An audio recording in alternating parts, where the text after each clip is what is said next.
Hello and welcome to the second episode of the Fergie's Gun podcast. I'm joined today again with my good friend Ahmad. Yes, hi Nathan, how are you? I'm very good, thank you, very good. Since the last time we spoke, we've had 2 Manchester United games and 2 Manchester United wins. Yeah. Unbelievable. Yeah, I think the secret has been we should have started this podcast a long time ago. That's it.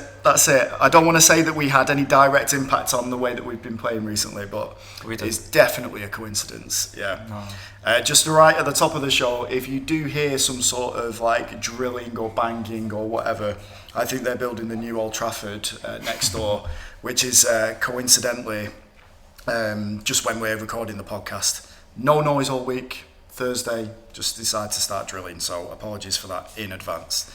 Should we do the Southampton game first? Yes, for sure. Tell me, how did you feel about watching that? Because we weren't confident. Yeah, I think both of us went for draws, I think. Yes. Yeah. I don't know, I think the thing with United is confidence, probably. So once we scored that first goal, we played with confidence, everything seemed different. Yeah. Thanks to... If that penalty went in, I think it would have been completely different. Exactly. I was going to say the exact same thing. It was one-way traffic up until that point. And when Davao was having a nightmare against that young boy, Diblin, who seemed great, by the way, seems like a really good player, but he was having a torrid time with him, and it was one-way traffic. And I thought, if this goes in, this could be any score. And we was looking low on confidence anyway.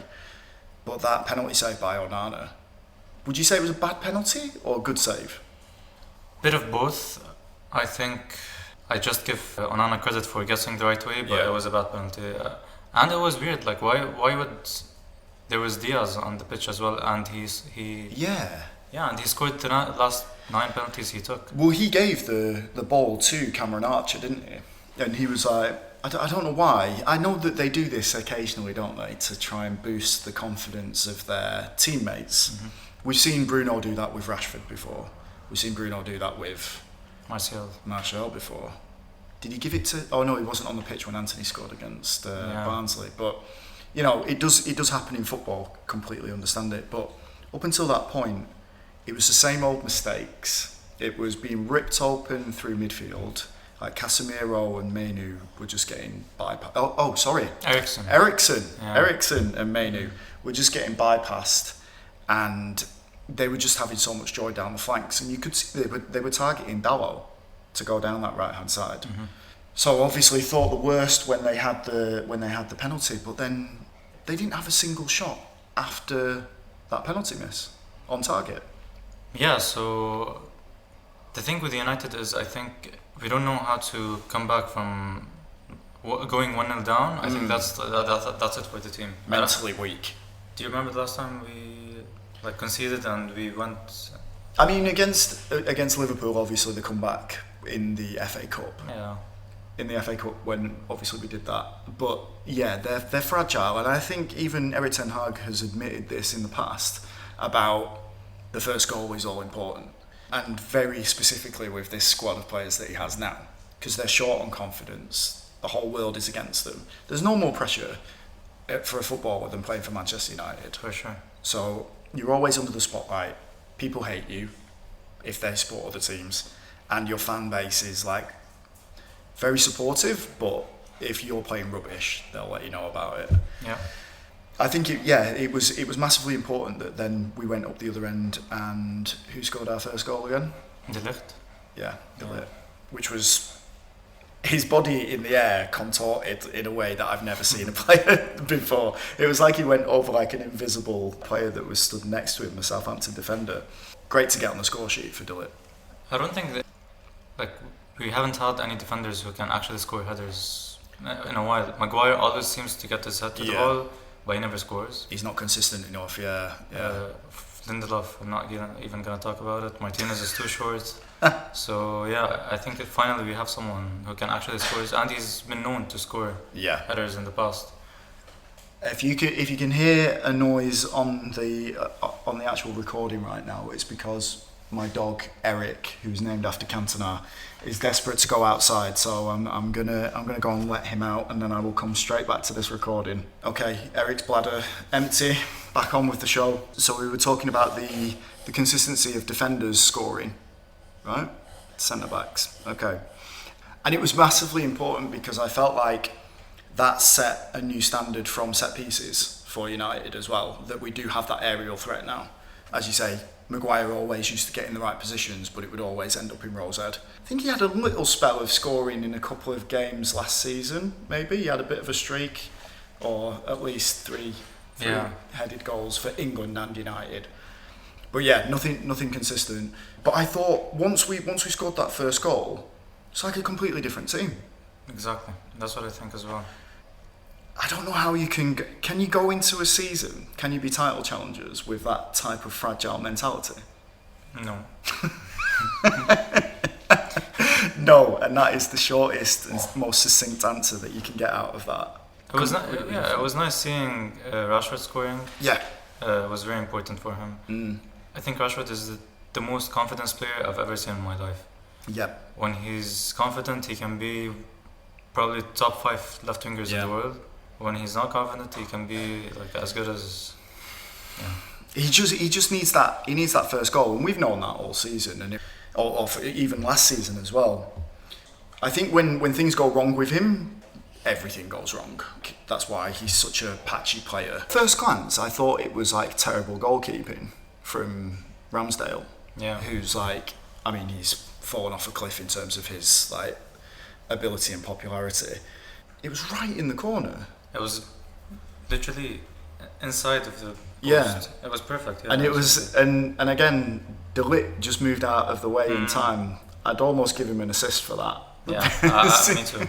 Because he definitely stood in the way of where Ramsdale could actually see the path of the ball. But he wasn't offside though. No. Yeah, so I think that helped as well. If he was offside, it would have been cancelled. Of course. But I'm hoping that, well, he has, and I mean, we'll come to this in a second, like Rashford should kick on from those first goals that he scored and, you know, hit another purple patch. Because there was that weird statistic that I saw the other day where he has 1 season on, 1 season off. So he'll have like a season of like 25 plus goals, and then the next season will be like 6 or 7. Yeah. So we've been through the bad one, and now we should be getting the best Marcus Rashford again. I hope so. One more thing to say about that game as well was that Eriksen obviously was a shock choice to go next to Kobbie Mainoo, and for the first 30 minutes wasn't working. They was just being overrun. Neither of them are the quickest of players, and they were just chasing shadows.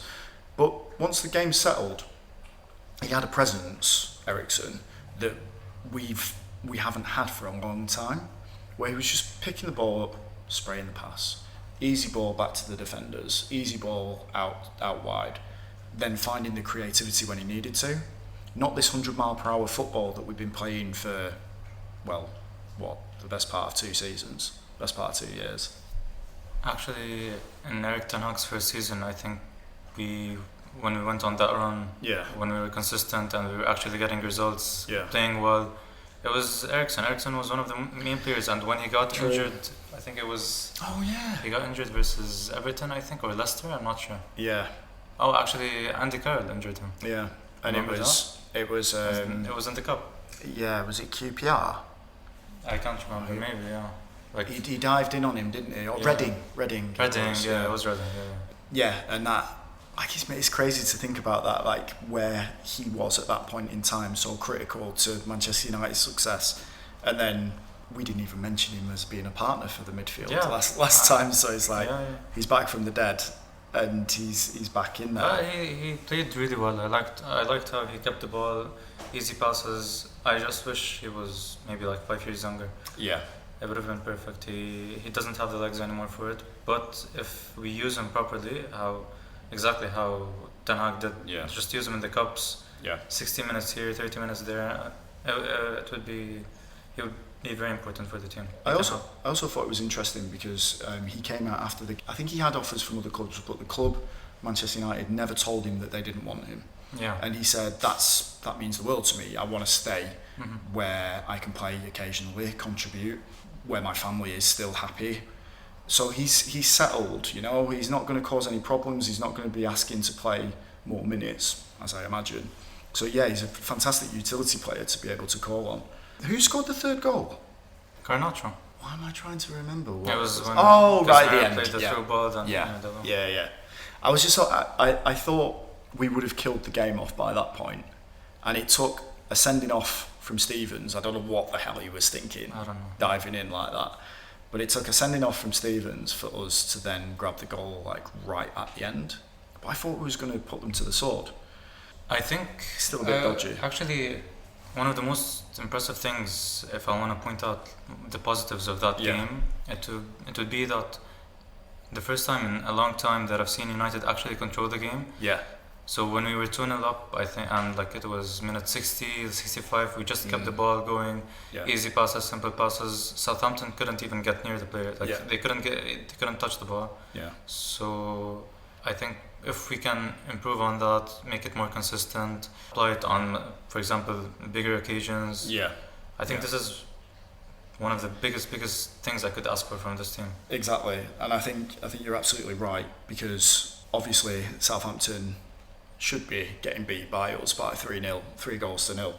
Even with that result in mind, you go into the next game, and because of the way that United are so inconsistent against Barnsley, you know, anything can happen in the cup, as we saw against Coventry last season. Yeah, we're still traumatised. Yeah, well, traumatised to the point where I actually said to you, I look forward to seeing the plucky 2-0 loss highlights in the morning, because I didn't actually watch the game. Yeah. I assume you watched the whole thing. I did, of course. Yeah. So we went from the 3 goals there against Southampton to 7 goals against Barnsley, and it was one of those performances. I've since watched the extended highlights. It's one of those performances where it felt like that's what Manchester United should be doing. It doesn't matter about the opposition. It matters that they put on a performance and that they score the goals against teams that you should be winning against. And I think it was one of the most complete performances that I've seen from United in a long time. Yeah, it was really fun to watch, to be honest. I don't remember the last time we scored 4 goals in a game, let alone 7.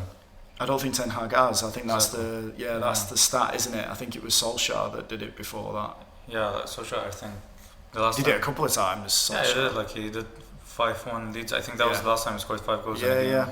You know, taking on Barnsley could have been a potential banana skin for us again. You know, but they went at them. I think the squad setup was correct. I think it was good to see Eriksen back in there again. I don't think he can play every game, but it was good to see Eriksen in there, contributing not only to assists but goals as well.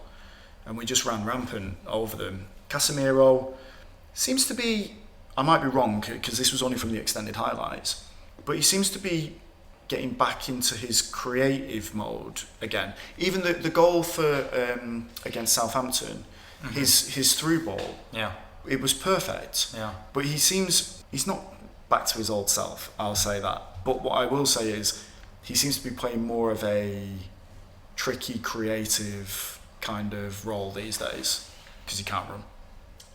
Yeah, that's what I was gonna say. The first 30 minutes he kept on going into challenges. I don't know what he was thinking. To be honest, it seems like his legs are gone. Maybe he can come in, like, play 20 minutes when we wanna close a game up, but starting him, it's against Barnsley he wasn't. Everyone was like, he was good. He was not bad, but I don't know. I just didn't see it. I don't want to be negative. I don't want to be pointing him out. But just power through, just carry on. I don't know what's wrong. Like, even from last season, he keeps on. It's so easy to dribble past him. He keeps on just going to the ground very easily. I don't get it. I've never seen him like at Madrid. He was never like that. We're going to talk about this to, but I rewatched the Crystal Palace game from last season when we went to Selhurst Park, and a lot of the goals we conceded were individual errors, including Casemiro, who got absolutely bullied during one of the goals. I think it was the 4th one. But anyway, looking at the positives though of the Barnsley game, Rashford again on the goal scoring sheet. Garnacho again getting on the goal scoring sheet. I think we've got a really good and healthy problem up front at the moment. Yeah. Having Ahmad sat on the bench and ready to come on. Like, he's developing into a very good player now. And I thought he played well against Southampton, by the way. He was very good. I thought he played really well. It's hard to pick that front three. And then Xerxes as well. When he came on against Barnsley, he was linking up play nicely again.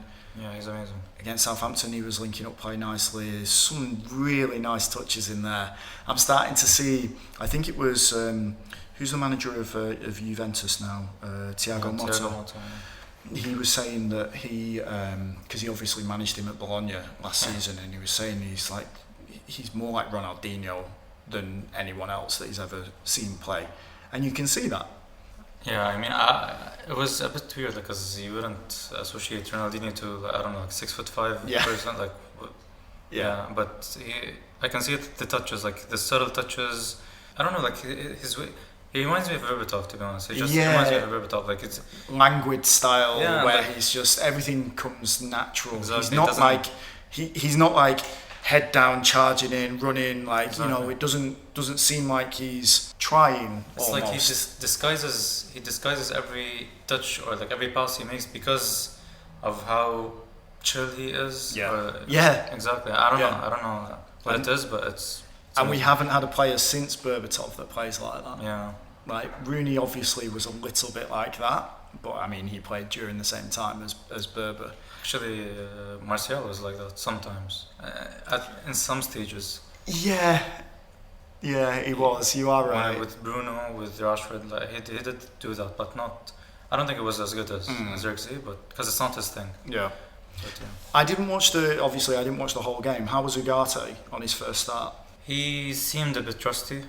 I don't think he's fit enough yet. Okay. He just needs minutes into his legs. He kept on giving away fouls. Oh. So yeah, I don't. And but he didn't get a booking. So I don't know how. I was listening to another podcast the other day that said he got I think he made 5 or 6 fouls and never got a booking. Yeah, which is good. Okay. Which is nice. Yeah. Well, that's fine. Maybe he's just got one of those faces that you don't want to. He's a cheeky cherub and you don't want to book him for. It's like Casemiro at Madrid. He's always like that. Exactly. Yeah. I wish we had that Casemiro at Man United. The one thing that I did want to talk about was after Garnacho's goal, his first goal against Barnsley, that I saw on social media there was people trying to frame the interaction between Casemiro and Garnacho as, oh, look at Casemiro looking at him like a proud dad, letting him celebrate and then let him have his moment and then put his arms around him and congratulate him.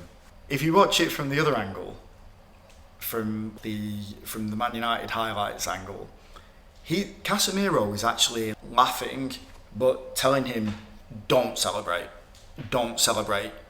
as in this isn't the level of opponent that we should be making this type of statement against. It's funny actually because even after Rashford did his famous point to the head one as well, it felt like they'd all been told, calm it down, it's Barnsley, lads. Because none of them did big celebrations after that. I'm not part of the celebration police, and I don't believe Casemiro was a fully fledged member of that either.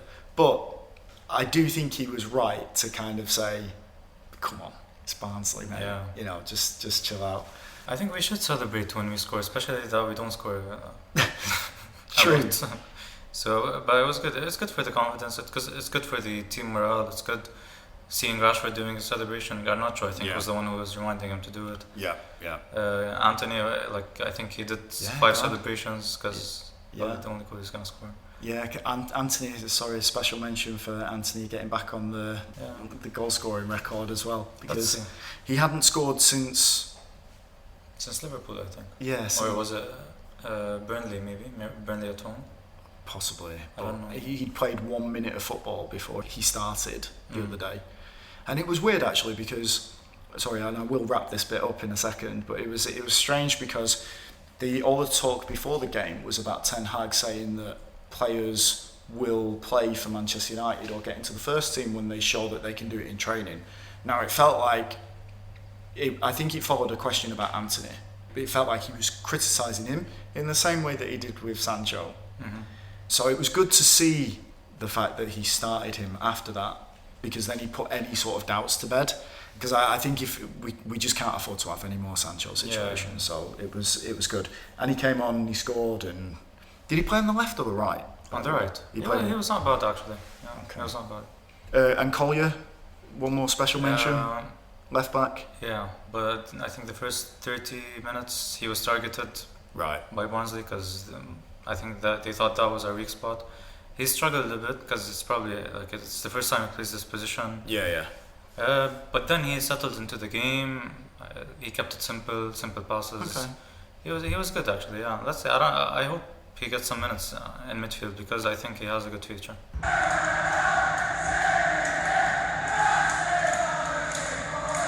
Okay, let's do a news roundup then of all things Manchester United, or all things not so Manchester United as the first one is. Anthony Martial's finally found a club. Surprised? I'm not surprised because it's Athens. Yeah. I don't know like why it took him so long to find a club. I would have assumed he would have found a new club because he knew he was going to leave. Yeah. Probably since January. Well, it was January, wasn't it? When he actually said that.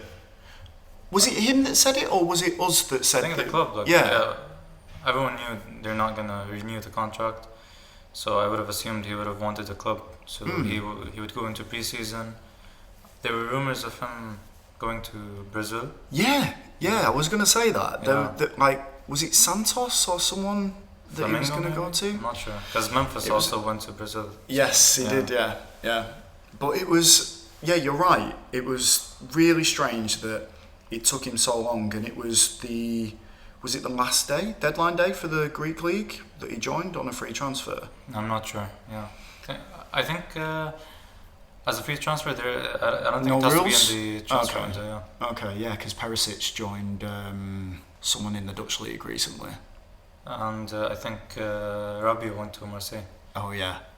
Rabiot, I mean, just to go off on a tangent, but Rabiot just sounds like he would have been hard work. I can't remember which team it was because my memory's shot, but they mentioned that they were never seriously in talks with Rabiot about signing him on a free transfer because his mum and his agent, his mum is his agent, was very insistent on where he should play as part of the team. Are you sure that's not when we were trying to get him? No, I mean it was probably us as well, but there was a team recently that went in for him, and they were like, they backed out pretty quickly because she was trying to dictate it. I think Marseille is a good move for him, playing under De Zerbi. I think they have a good project going on, playing in France as well. Yeah. So I think it's good that he went there, yeah.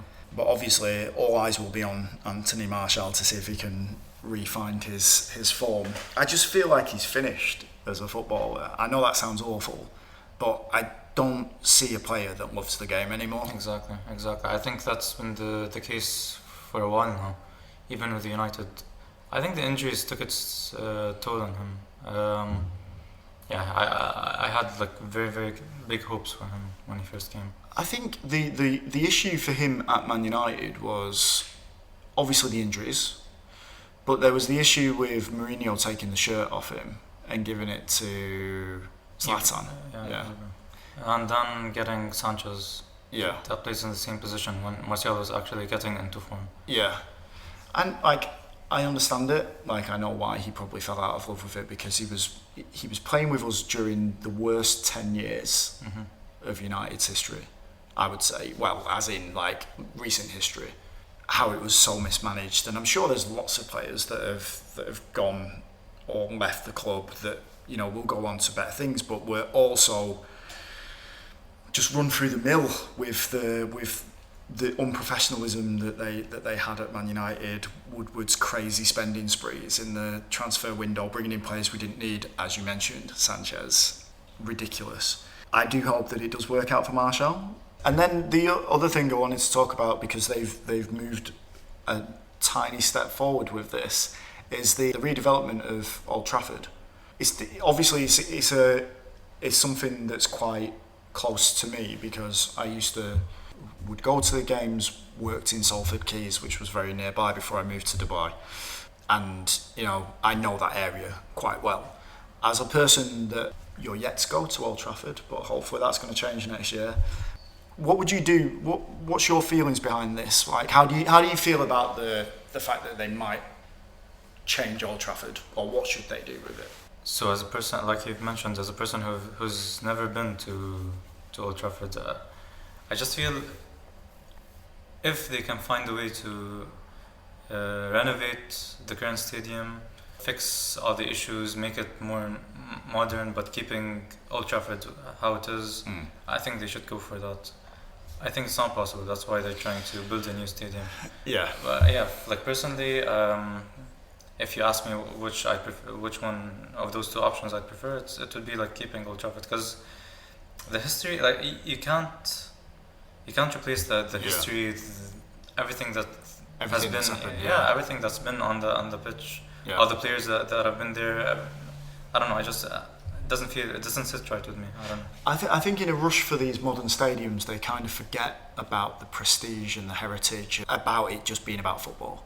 Exactly. And about a winning team and the memories that have been made there. I don't ever think that the Emirates Stadium managed to replicate Highbury, for example. You know, I don't think it ever will. I think it's a great stadium. It's a modern stadium. I've actually played there, but compared to Highbury and the legends that played there and the atmosphere, I don't think it'll ever recreate it. And I think that's the same with that. Everton will find that next season when they're playing in the Championship, their new 50,000 seater stadium. I don't know. Like even White Hart Lane. Yeah. Okay. Yeah. What is it called? Tottenham Hotspur Stadium. Yeah. Yeah. Okay. It's one of the best stadiums in the world, but White Hart Lane was something different. Yeah. So.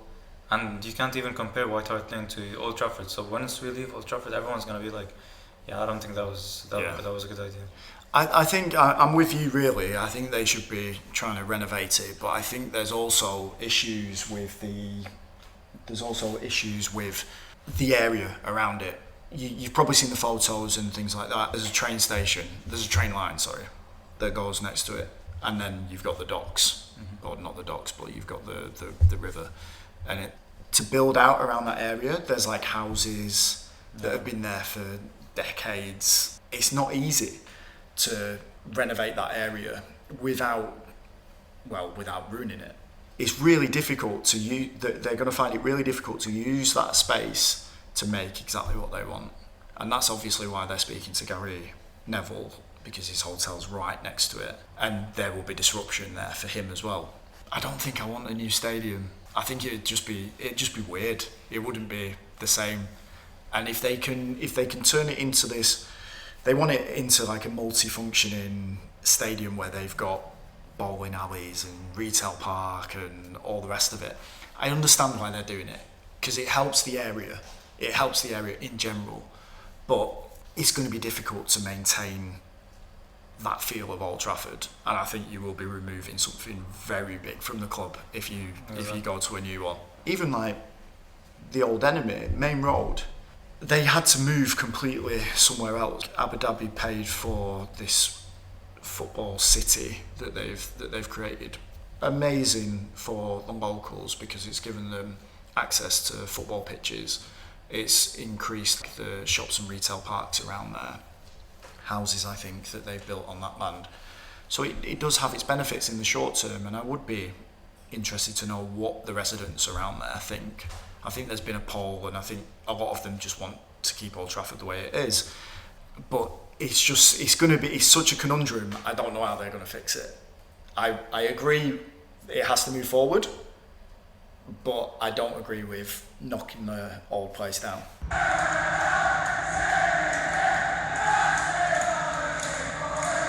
Let's do the Palace preview then.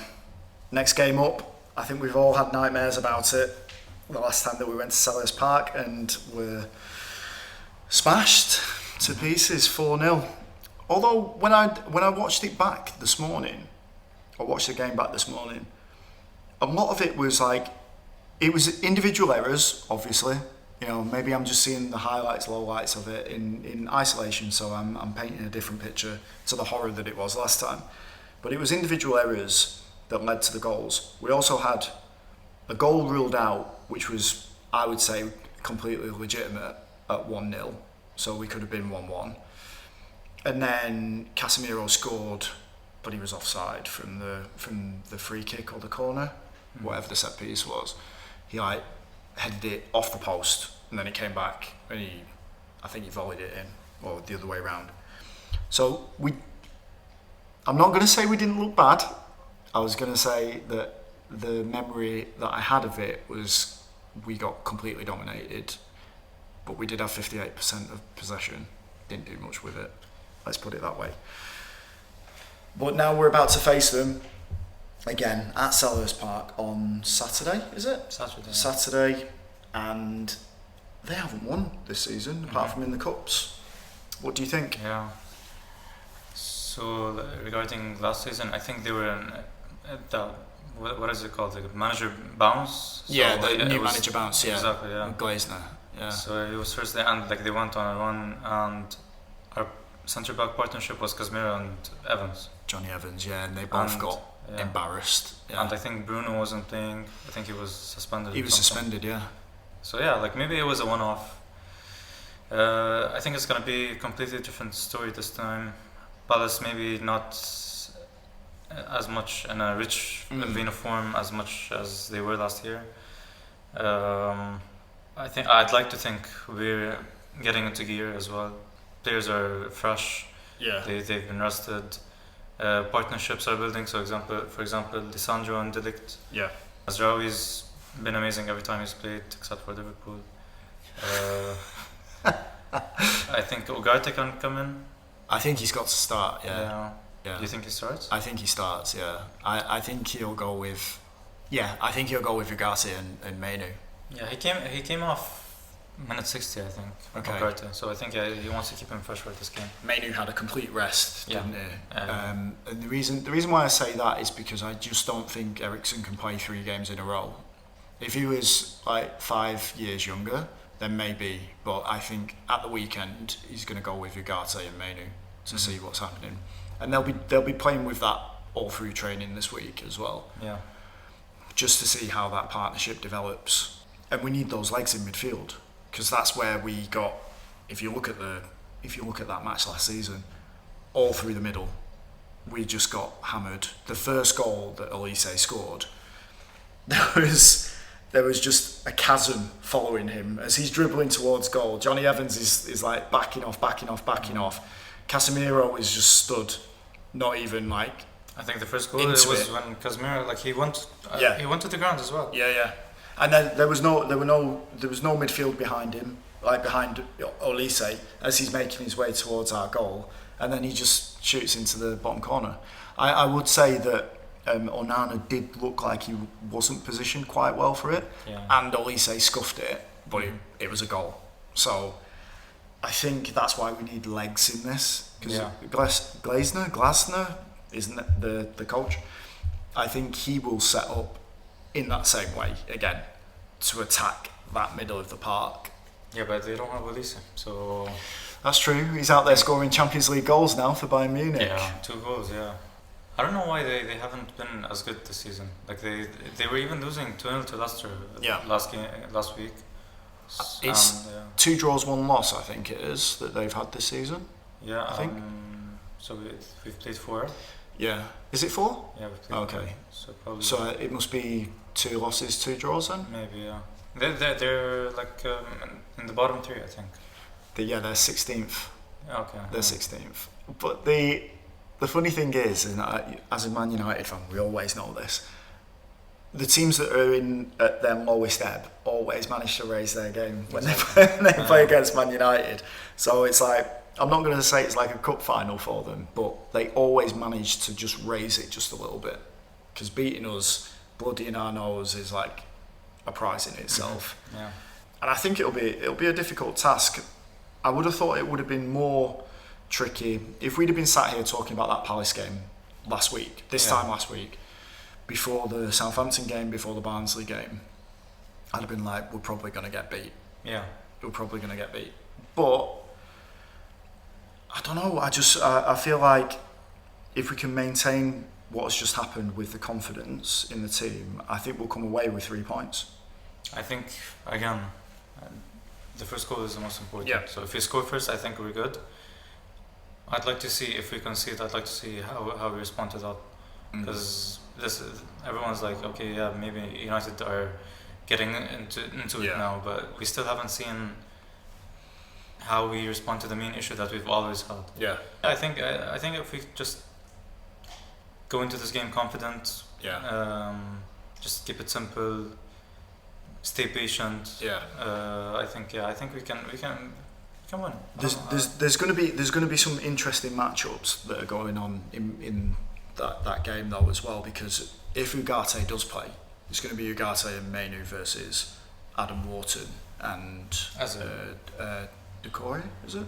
Decore plays, Yeah. Eze plays. But in the centre of midfield, and I think Wharton's being lined up as a Man United signing for next season. Yeah. That's what that's what all the forums are saying. That's all the ITKs are basically saying, that he's on the radar, and has been for a long time. So it'll be interesting to see how that works out. Also going to be interesting to see how Mateta comes up against De Ligt, because that'll be his assignment. I think it'll be Alessandro versus Nketiah, and it'll be De Ligt versus the strength and power of Mateta. So it'd be whoever wins those individual duels. I'd like to think that Matata wouldn't be a problem for De Ligt. I don't know. But let's see. It can go either way. That's the thing with United right now.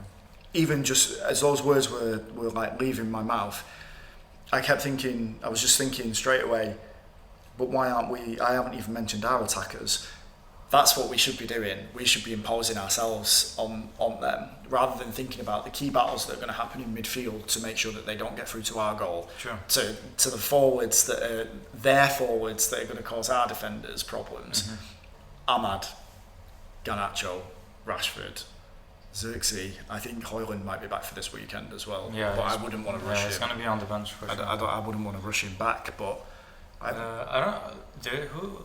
I think Mark Gahey and I don't know who partners him. He's not been great. Yeah, I think Vardy skinned him last game. Yeah, So, he did. He outpaced him. Yeah, so. He's nearly as old as me, Vardy. So yeah, he definitely. So I can't remember who the other centre back is. I know they've got that young Colombian lad who plays. Munoz. Yeah, he's right back. And he was the one that flattened Casemiro in the lead up to the fourth goal last season. Yeah, he was good actually. Yeah. But this season he hasn't been as good. I think they sold Anderson as well, which was. Yes, he's gone to Fulham. Yeah. He's gone back to Fulham. Yeah. Yeah, I can't remember who the other centre back is. Yeah, that's what I'm trying to remember. Whoever it is, I'm just hoping that our attackers can get ahead of them. But again, that's how we should be playing. We should be imposing ourselves, and that's what we did in the last couple of games. Eventually, with Southampton, but we was just pressing, and controlling the game around it. Like from midfield, defence was all pressed up. We didn't need to keep trying to fire that ball over the top. We was waiting for our moments. That's exactly how we should be playing. That's how we should be playing. Even against Barnsley, when was making those triangles around the side of the 18-yard box, we weren't rushing anything. We did it against Southampton, and Casemiro played that ball in, and we scored the third goal. That's how we need to play, and I think as long as we have that mentality and confidence against Crystal Palace, I think we'll be fine. What about you? Yeah, I agree. I think these small passes, triangles, quick passes, even I don't know, like link-ups between Xerxes one touch, Bruno one touch. Yeah. I think these are things they've been trying to work on. I've noticed them even in the Community Shield. Yeah. So versus City, like you've seen, we've kept those quick passes and we've created chances. Yeah. So I think if we can actually master that, get better at that, I don't think any team can defend properly against it. Yeah, especially if it's constant. Exactly. Yeah. Chasing shadows.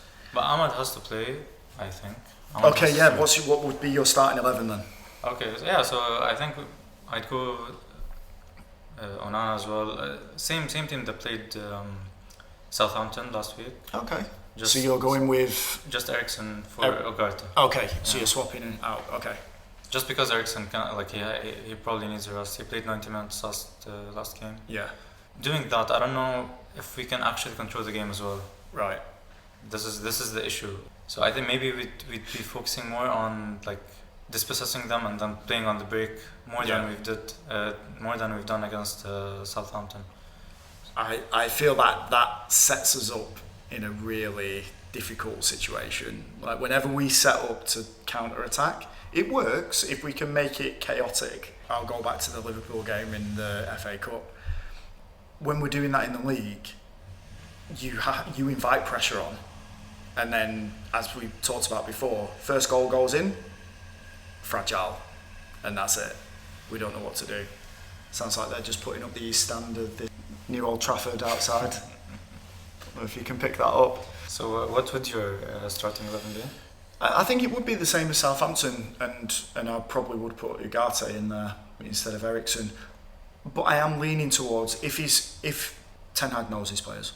If Eriksen feels like he can play, I'd maybe start him over Ugarte and bring Ugarte on at half time, maybe, or like 60th minute, 70th minute, because I still, like you said about he still seems rusty.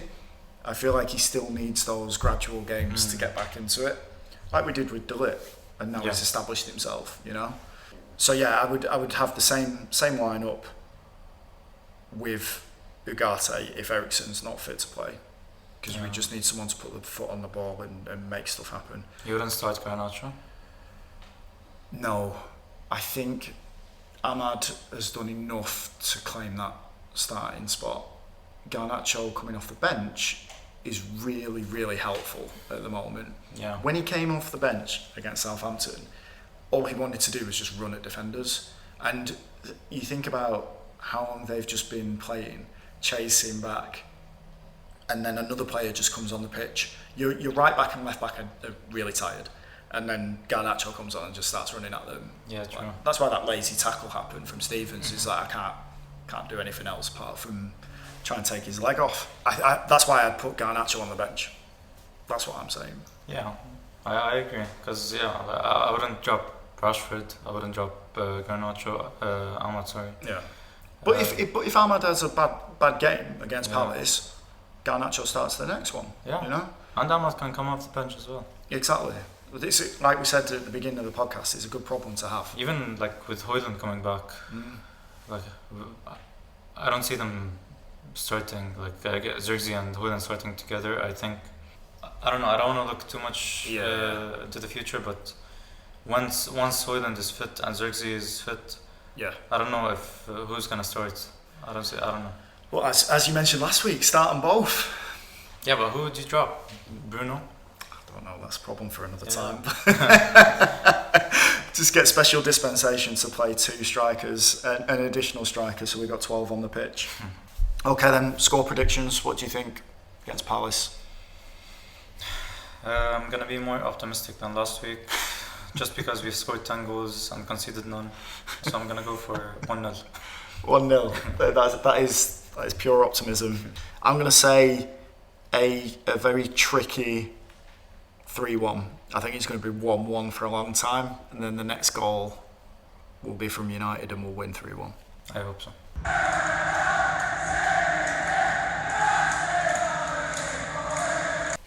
Alright, so that's it for the podcast today. Thank you for tuning in. I was going to ask you actually, what's our handles on social media? Because that's something we can get people to follow us. Yeah. You can follow us on Instagram, Fergie's Gone Podcast. Yeah.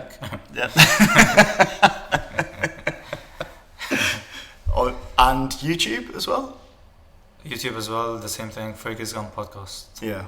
I mean, if you're listening to the podcast, it's fine. You're listening to it somewhere. But if you want another place to listen to it, I think we're on every single platform you can get us on now. So, yes, as Ahmad said, thanks for listening, and we will speak to you next time.